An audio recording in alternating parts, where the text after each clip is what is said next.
Muy bien, y para ampliar más ese tema está con nosotros el doctor Fernando González. Doctor, ¿cómo está? Muy buenos días, qué gusto que esté con nosotros. Recién llegado de Qatar, me dicen por ahí, ¿cierto? No le da acuerdo, dice.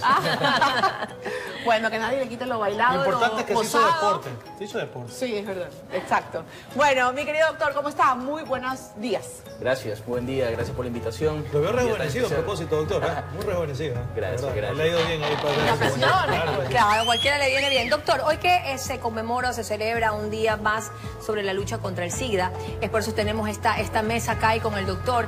Yo quiero hablar sobre las mujeres embarazadas y empezar con eso porque hay mucha preocupación en las mujeres.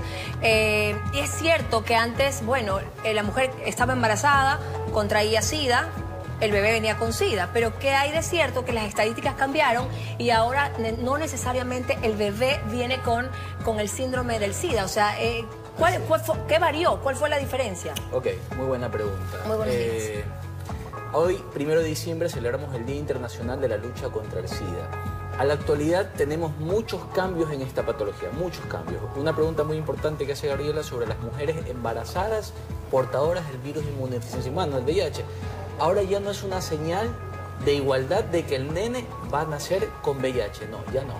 Ahora podemos trabajamos mucho en las mujeres embarazadas en su tratamiento, como decía Gabriela, en su tratamiento antirretroviral para bloquear el virus, bloqueamos la reproducción viral y los nenes salen exactamente sin el virus del VIH. Porque nacen por cesárea. Ahora, en la actualidad, cuando una mujer embarazada tiene una carga viral indetectable, un virus suprimido por más de 6 meses a 1 año, es más, está indicado en muchos casos un parto fisiológico. Vaginal. Ha aumentado, ha avanzado esto, pero una barbaridad. Sí, Doc, justamente este tema lo habíamos conversado hace algunos meses atrás, ¿no? Sobre ya medicamentos que ayudan justamente para poder retrovirales, justamente para personas que puedan tener una vida normal prácticamente. Ahora personas que son portadores del VIH, no necesariamente son personas que están activas y que pueden contagiar, como se lo dice en la sociedad, como están con mucho nervio y con mucho miedo, que medio te hacen así, algunas personas, ay, échame alcohol, esto, que lo otro, porque eso es lo que se ha instaurado en la sociedad. Justamente conversaba el día de ayer con una persona que es portadora de VIH y él tiene una vida totalmente normal. Puede ser padre, puede hasta donar sangre. ¿Cuáles son estos tipos de personas que al momento de cuidarse pueden tener una vida normal? En la actualidad la medicina ha avanzado tanto como para que una persona pueda vivir normalmente, como que una persona tiene diabetes, o sea, no pasa absolutamente nada. Ok, sí, efectivamente. A la actualidad, el virus de inmunodeficiencia humana, el VIH, ya es una enfermedad crónica. Ya es una enfermedad crónica. ¿Por qué? Siempre y cuando el paciente, como lo dices correctamente, tome su tratamiento antirretroviral. Si el paciente toma su tratamiento antirretroviral, el que sea, en este caso, más alineado para ese paciente, pues no, porque cada uno tiene un esquema totalmente distinto, pues no. Cada organismo es diferente. Claro, cada paciente es un mundo totalmente distinto en su tratamiento. Entonces, si el paciente toma su tratamiento antirretroviral todos los días, a la misma hora, por lo general siempre lo decimos, vamos a suprimir el virus, a dormir el virus, ¿sí? Entonces vamos a volver un virus indetectable, como se conoce. Correcto, eso. Cuando el paciente tiene un virus indetectable por más de 6 meses o 1 año, ya no transmite, lo que tú decías. Entonces puede tener relaciones con otra persona sin preservativo y el paciente ya no transmite el virus. Ya no hay transmisión sexual. ¿Cómo sabes? ¿Pero cómo sabes? ¿Cómo lo puedes saber? Ok, muy bien. ¿Cómo nosotros sabemos? La única persona que sería la apropiada para darle la luz verde a ser ya un paciente indetectable, intransmisible, es su infectólogo de cabecera, que vea sus exámenes previos, haga un análisis de todo su complejo de exámenes de laboratorio. Ok, X persona, tú desde el día de hoy eres un paciente indetectable e intransmisible, porque hay varios parámetros que hay que valorar. Doctor, me dejó pensando lo que dijo Isaac, al punto de poder donar sangre, ser donante. Al momento todo eso está en estudio, ¿no? Okay. Pero el punto de que el paciente puede tener una relación sexual sin preservativo con otra persona y no transmitir el virus. Claro, ya porque se puede hablaba hacer. de los fluidos. Ahora decimos que podría estar que no se contagie de esta manera o lo podría hacer si que cumple con su tratamiento. Pero el tema de la transfusión de sangre hay que esperar un poco, Sí, estamos digamos. un poco frenados. Lo que la Organización Mundial de la Salud este año 2022 y proyectándose para el 2023, lo que quiere lograr es la igualdad y parar la discriminación al virus. Correcto. Eso es lo que se quiere tratar. Sí, sí, no, José Luis. a propósito de esto de lo que usted hablaba, porque antes era como una especie de tabú y le indilgaban toda la responsabilidad a los homosexuales, pero se ha visto que los heterosexuales es una cosa impresionante, exponencialmente aumentada, una cosa bárbara, ¿no? Y que dice, bueno, este tiene muchas relaciones y le transmite a la esposa, o viceversa, ¿no? Hay este tipo de cosas. ¿Quiénes son más propensos a transmitir o no hay? Porque dicen, según lo que... infectan más, dirías tú? Claro, que estamos propensos para la infección. Hombres o mujeres, porque algunos dicen que los síntomas de los hombres son más fuertes que los de las mujeres. A veces son asintomáticas. Esto es verdad. Como el COVID, más o menos. En Asintomático. lo que respecta a la transmisión, ¿sí? Es más viable hombre con hombre. Es más viable. Ok. Pero no quiere decir que hombre-mujer no sea una línea viable. Sí lo es. Ahora, sintomatología es un virus que es un lentivirus, o sea, se reproduce muy lento, y por ende al inicio no va a producir ningún síntoma. Y posterior a ese no hay una diferencia entre que al hombre le da más fuerte o a la mujer le no. Ya. Puede causar el síndrome de inmunodeficiencia adquirido, el SIDA, a cualquiera. Porque recordemos que primero ingresa el virus y es un paciente VIH, nada más. Claro, no lo desarrolla, Exactamente. digamos. Cuando se dice SIDA es cuando tiene alguna enfermedad marcadora de SIDA. Como por ejemplo tuberculosis, Neumonía. criptogosis, neumonías recurrentes. Eso, ahí el paciente es fase SIDA. Ok. Pero de ahí en general todos son pacientes VIH. Perfecto. Rosita Elena también tiene una pregunta, está conjunto con Emi. Chicas. Así es, mi querido doctor y queridos compañeros, también queremos saber porque hay cifras actualizadas por parte del Ministerio de Salud que indica que más de 46.000 personas en Ecuador tienen pues esta condición de VIH-Sida, pero también hay un buen porcentaje, cerca de 7.000, que no lo saben todavía. ¿Cómo se puede hacer para detectarlo a tiempo? Porque yo creo que también hablar de este tema es demasiado importante, tocar el tema de la prevención. Prevenir antes de que esto ocurra y seguir todo este tratamiento que es sumamente largo. Buenos días, doctor. Saludos, muy buenos días. Muy buena pregunta lo que haces para trabajar en la prevención. ¿Qué es lo que tenemos que hacer? Las personas deben realizarse su estudio, su prueba de VIH. Anualmente es lo que se sugiere, ¿no? Una persona que se realice su prueba para conocer su estado serológico. Y una vez que nosotros sepamos en el momento en que nos encontramos, pues podemos tomar acción. No sabe, tiene alternativa de bloquear la transmisión del virus. Entonces hay que trabajar muchísimo, como dice Rosalina, trabajar muchísimo en la prevención. ¿Y cómo, hablando de las estadísticas que decía Rosita, que sí me parecen súper pertinentes saberlas y conocerlas, cómo está el Ecuador actualmente en cuanto a esas estadísticas de riesgo y también de contraindicaciones y sobre todo las cosas de tratamiento? ¿Cómo está en este momento el Ecuador a nivel nacional? Hablaba usted hace un momento sobre la Organización Mundial de la Salud, como que cubre algunas partes, pero nuestro país, ¿cómo está al respecto? Ok, nuestro país está trabajando en este momento en algo que la Organización Mundial de la Salud nos pide, ¿sí? Lleguemos a un esquema 80-80-80, ¿sí? ¿Qué significa? E ir subiendo. Significa hacer la prueba del 80 al 85% de toda la población, ¿sí? Testear, hacerle la prueba al 85% de toda la población. ¿Para qué?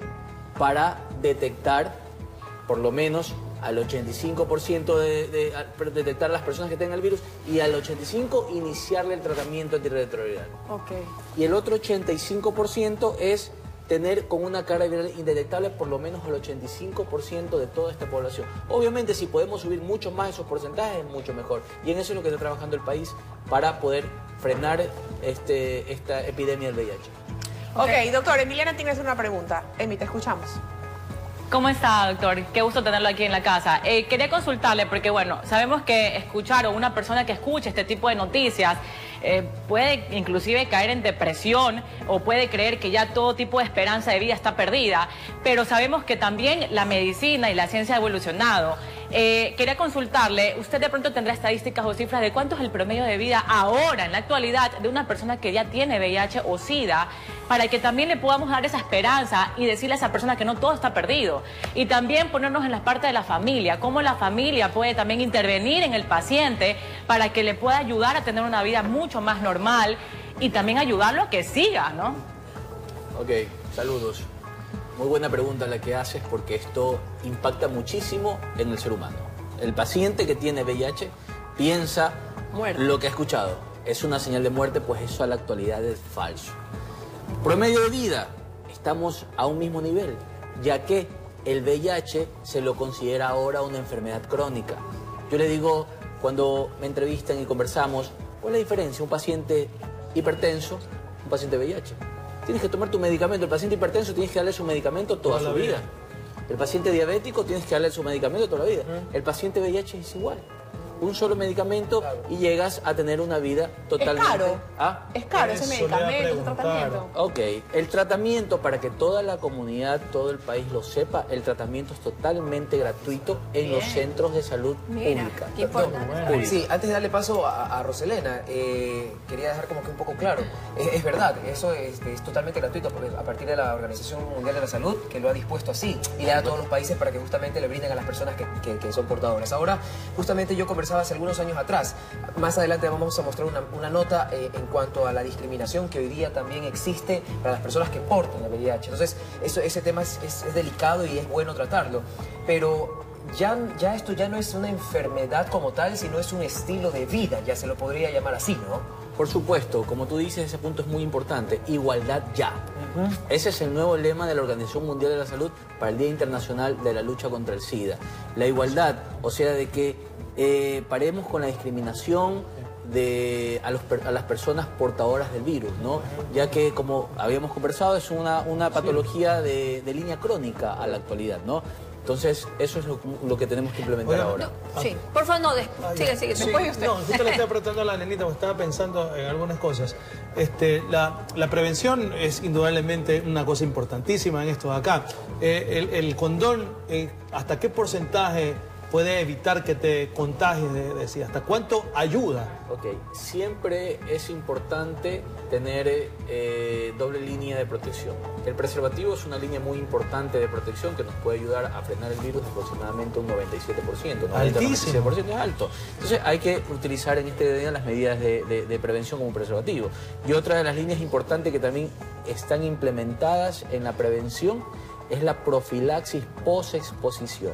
O sea, si una persona está en contacto sexual con alguna otra persona que desconoce del virus, el momento en que desconozca el estado serológico de la otra persona, aumenta la probabilidad de riesgo. Wow. Entonces ¿En qué consiste existe esa profilaxis? Que lo escucho hablar y lo escucho hablar. ¿En qué consiste? La profilaxis post-exposición consiste en que el paciente, una vez que haya estado en riesgo con otra persona, ¿sí?, pueda tomar un medicamento todos los días y bloquea la transmisión del virus. Durante 28 días. ¿Como la pastilla del día después, más o menos así? Igualito. Okay. Pero en este caso lo vamos a cambiar para el virus. 28 días. Son 28 días de toma diaria y frecuente. Sí, Oiga, y esa si, por pastilla- ejemplo, se protege con el condón, Claro, y todo, sí. y quieren otras prácticas sexuales, como por ejemplo sexo oral y todo eso, También es una forma puede, de transmisión. Por supuesto. por transmisión, En por las menor- encías, Ajá, en ¿Se menor puede cantidad. transmitir por sexo oral? Sí, en menor cantidad, pero sí Pero hay siempre líneas. y cuando haya se haya lastimado la encía y salga sangre, o solamente con el fluido de la saliva. Con el fluido, puede haber con fluido. Recuerda Pero que el antes antes, doctor, se decía que solamente, discúlpenme la palabra, pero era por penetración, más no por un acto sexual Un felatio, exactamente, un cunilingüe. como por ejemplo un sexo oral. Antes se decía eso. Sí, realmente está dentro de las estadísticas. Está dentro de las estadísticas en una mínima cantidad, pero está dentro de las Y te estadísticas. toca Ahora, el número. Doctor, yo conozco el caso de una persona de hace muchos años, Gaby lo conoce perfectamente, y esta persona se contagió, era portador, pero le contagia a su esposa, ¿ok? Exacto. Y ella lamentablemente fallece, y él, gracias a Dios, está muy bien, controlado, Y ya con es sus papá. medicamentos, ha sido papá nuevamente y todo lo demás. Pero su pareja de ese entonces falleció. Entonces, ¿por qué si él era el portador, no lo tenía desarrollado, lo contagia a ella? ¿Qué pasó en ella? ¿Había alguna enfermedad preexistente? ¿Había a lo mejor algún tipo de defensas muy bajas?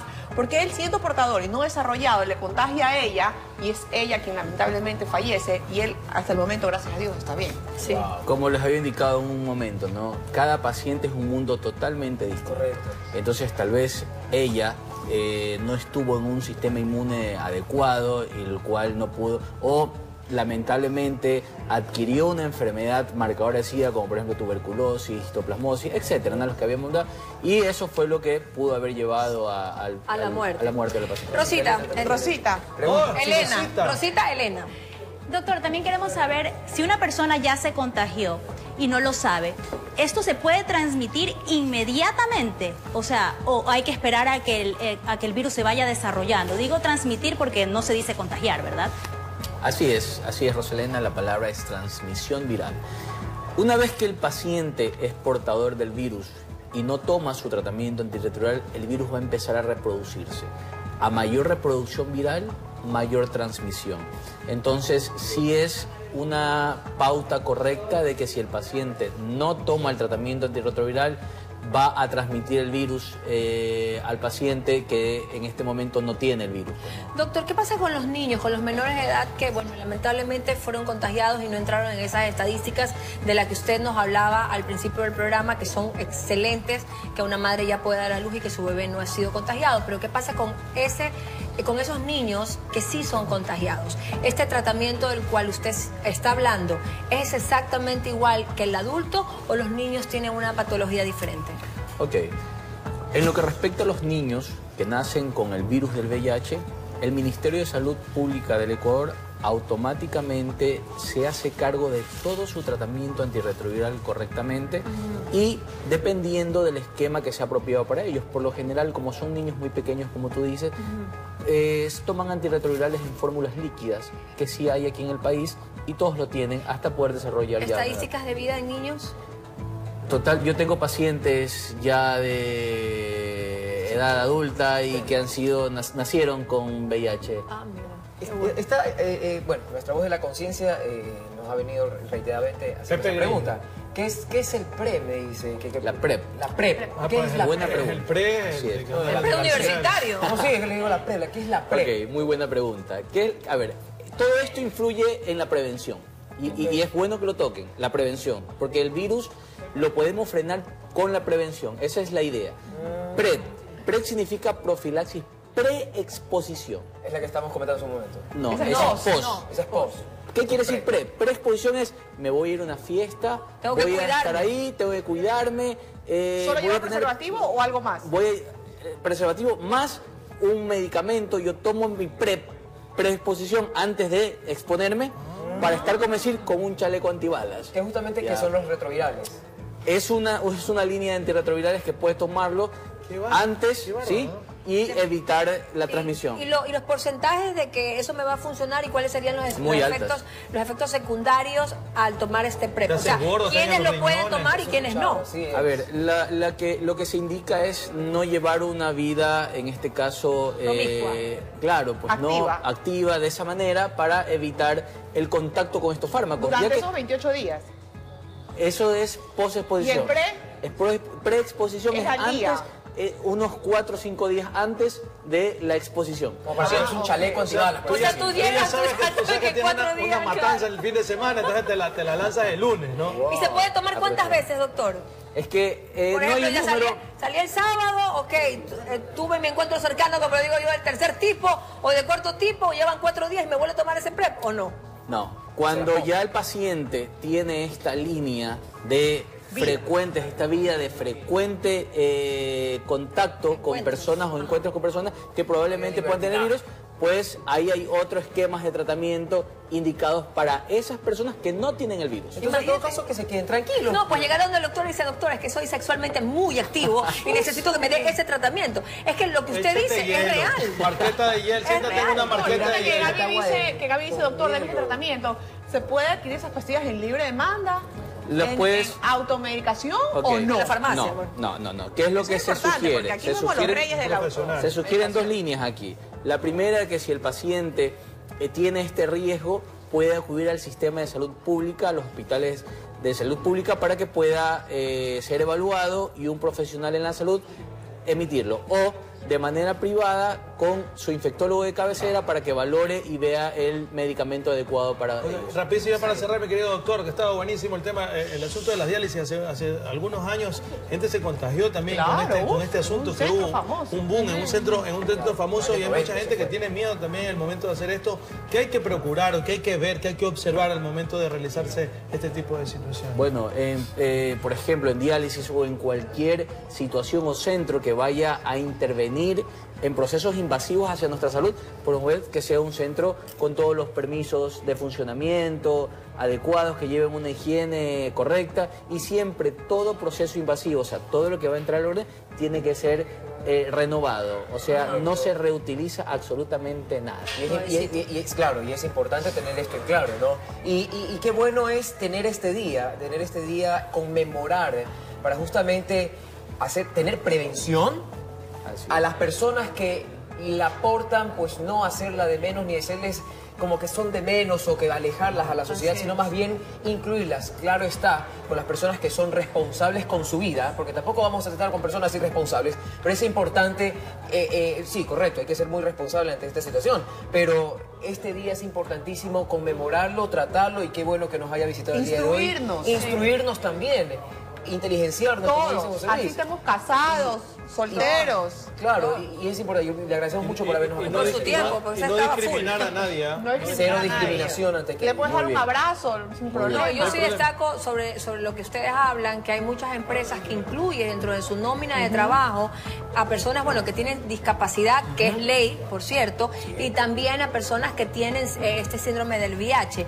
Y qué importante es lo que usted dijo al principio, doctor, que seamos tan responsables nosotros de hacernos el examen al año, no solamente porque la empresa donde estamos laborando lo exige, porque actualmente así es, cuando uno está enrolado te exigen que tú hagas una serie de exámenes, sino nosotros mismos. Hasta para operarte, familia, para cualquier cosa que te vas a hacer, te lo hacen. Y nosotros justamente tenemos una nota preparada que la vamos a mostrar luego de las recomendaciones con Emiliana. Sí. Emiliana. Gracias, doctor. Gracias.